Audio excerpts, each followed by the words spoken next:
You're back with the crossover with Marlon Jones and Armon Williams. All right, welcome back to the crossover. KDUS 1060. Marlon Jones, Armon Williams.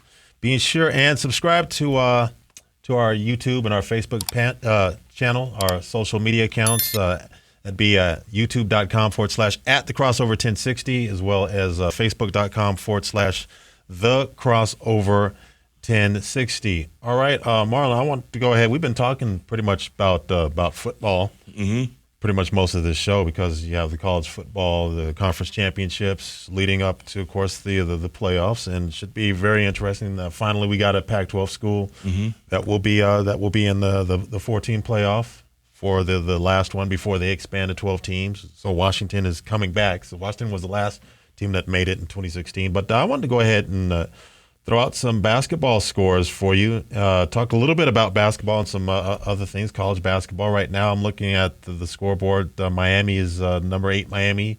They're beating Notre Dame fairly comfortably. They're up 54-45 with about 7.5 minutes left to go in the second half. Syracuse, I don't know what happened to Syracuse. It seems like they've kind of fallen off the table over the last few seasons. And Jim Boeheim, is he still coaching the team? Oh no, he retired. Okay, how long ago was that? A couple years ago, yeah. Okay, I want to say Adrian Autry, former player, is coaching there now. Okay, all right, because I have not followed Syracuse basketball. I didn't go to school there, but they're getting pounded by Virginia 67-38. About 10 minutes to go there in the second half. Right now it's halftime.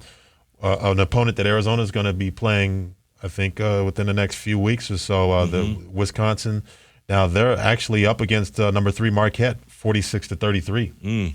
So that's pretty interesting because Marquette is right now they're ranked 3rd in the country. So a lot of these teams are falling off, man. All these teams ranked in the top 4. Yeah, and the first half of the season, there's going to be a lot of that because holiday tournaments are usually tough teams play each other, so they'll be up and down. So the rankings will fluctuate a lot early on until the conference play starts. So I'm not surprised. I saw Marquette play. They look good. Right. A lot of teams that we talked about it earlier. Before the show started, it's going to be another fun run for March Madness, just because there's so much parity in college basketball now. There really is parity in college basketball. It seems like that we've seen that trend. We've seen that progression over the last decade or so. Whereas now you're having more and more upsets. I mean, you almost never you never saw a 16 seed take out a number 1 seed prior to USMB, University of Maryland, Baltimore County, upsetting Virginia, who was the number 1 overall seed. Now, just this past season, you had Purdue that fell to Fairleigh Dickinson. Right. First round, you had Princeton, a 15 seed knockoff, my Arizona Wildcats. Yep. Both of those schools are New Jersey schools, by the way. Shout out to New Jersey, where I used to live. Beautiful campuses. I think a lot of it has to do with the NCAA people still put high regards to brand name schools like a Kentucky or whatever, and then a lot of those schools like Kentucky have super young teams.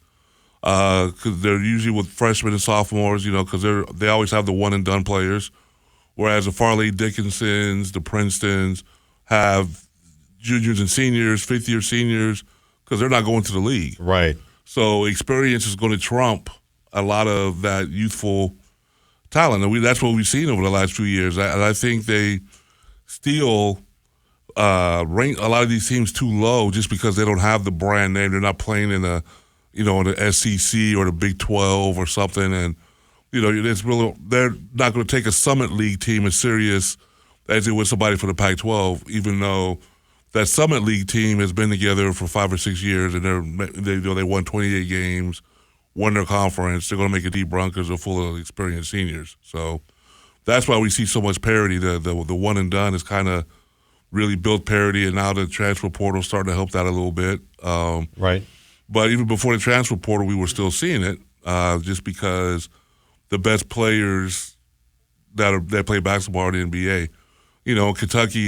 Kentucky was so deep one year that Booker was coming off the bench. Booker was like the 6th, 7th man off the bench. Right. Then they drafted him, and I'm like, who the hell is this kid exactly. coming off the bench, man? Exactly.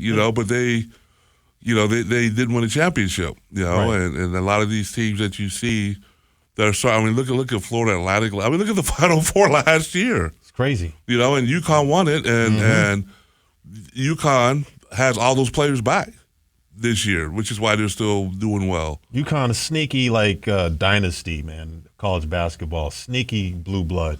Yeah, that would be a good topic one day. A good segment is blue bloods, football and basketball. What constitutes it, and Right. The old money versus new money. Because with UConn, I mean, do you consider them a blue blood? I mean, they've got five championships. Right.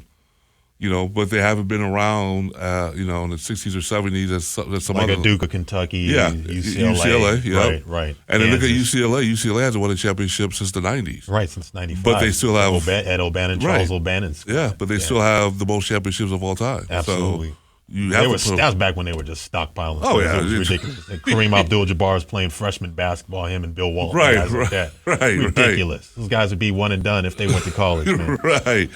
So I think, even back with Syracuse, I think they just have a hard time keeping the best New York players in state. All the best players from that state go to like the Duke. They go to Kentucky. Right.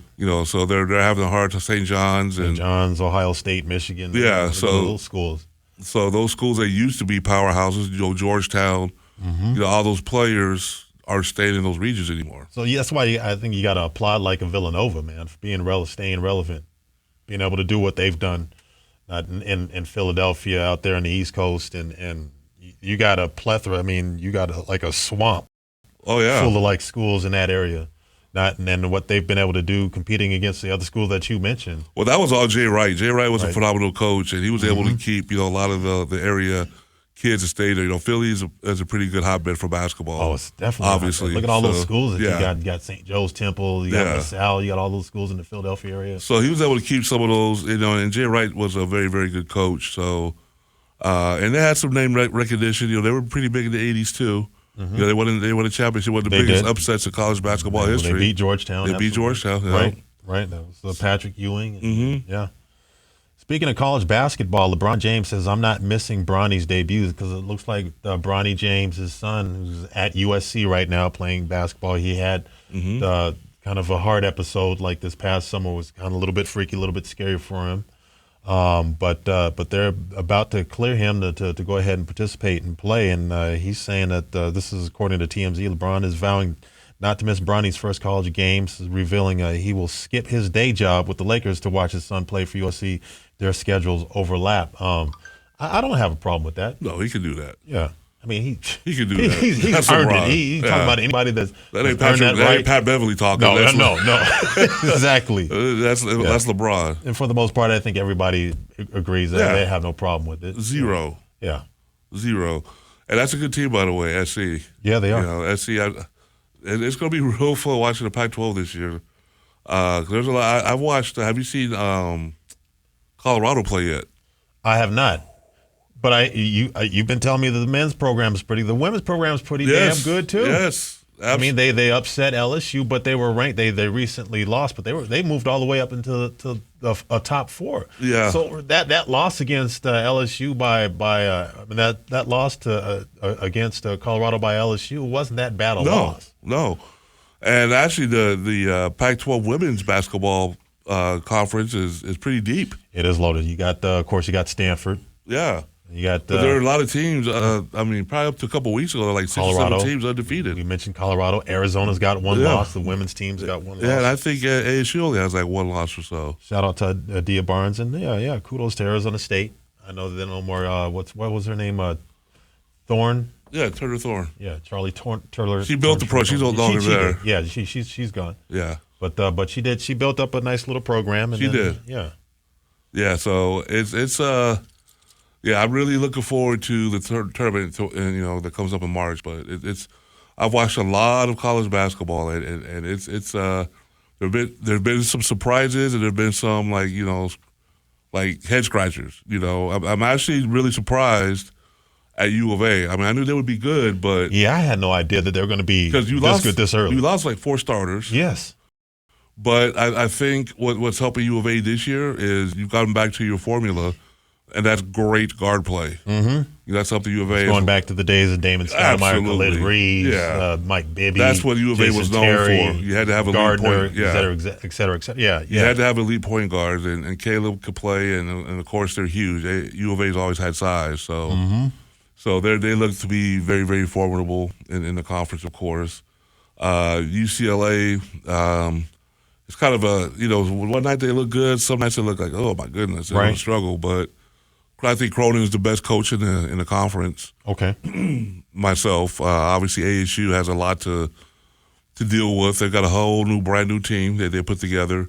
Right. Very up and down. They're up and down right now, but they usually have it figured out by conference play. So we'll know by January or so what type of ASU team this is going to be. That's been the MO for ASU for the last 2 or 3 years. Do they make the tournament this season, or are they looking at NIL? They'll make the tournament. They'll make the tournament? Okay.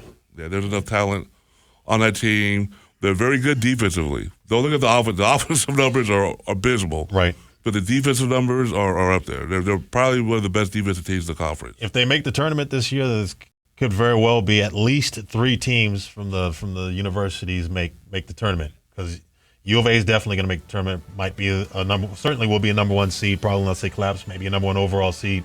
You're projecting Arizona State, and then Grand Canyon University. They're going to run away with their conference. And they're probably looking to try to be higher than a 15 seed. Absolutely. For 14, 13, or maybe possibly 12. So, all right, coming up next, we're going to go ahead and put a bow on this show, and we go ahead and wrap things up right here on the Crossover KDUS 1060.